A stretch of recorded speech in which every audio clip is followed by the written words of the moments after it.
మంత్రి గారు.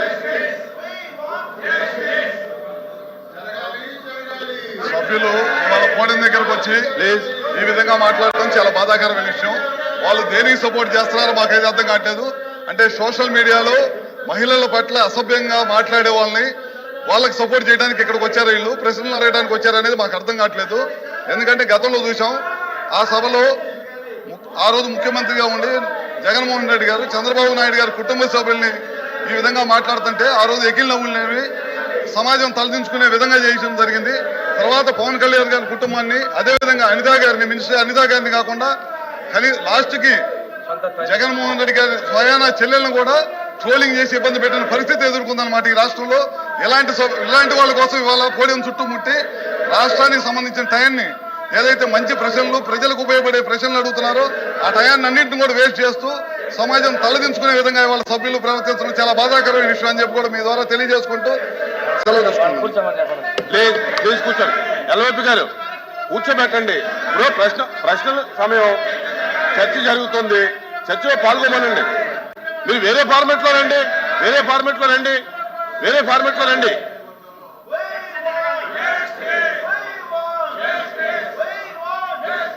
ఎల్వైపీ గారు మారుతున్నారు.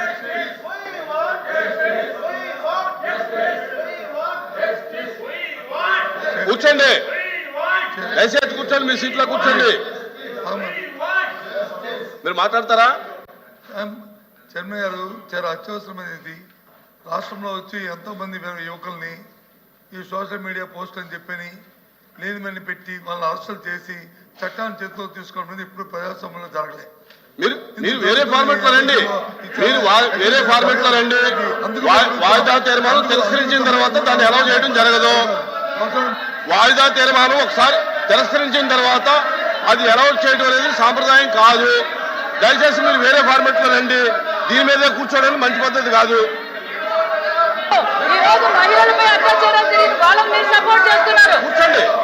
కూర్చోండి.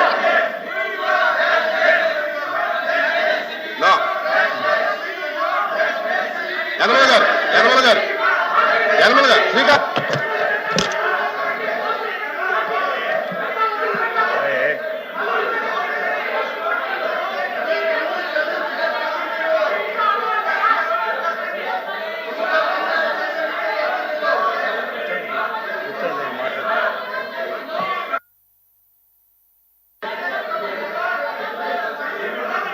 రామకృష్ణుడు గారు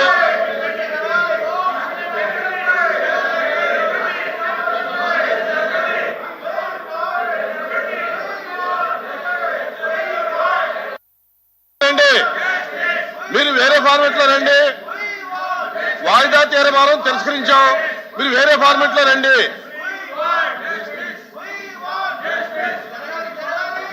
రామకృష్ణుడు గారు. అధ్యక్ష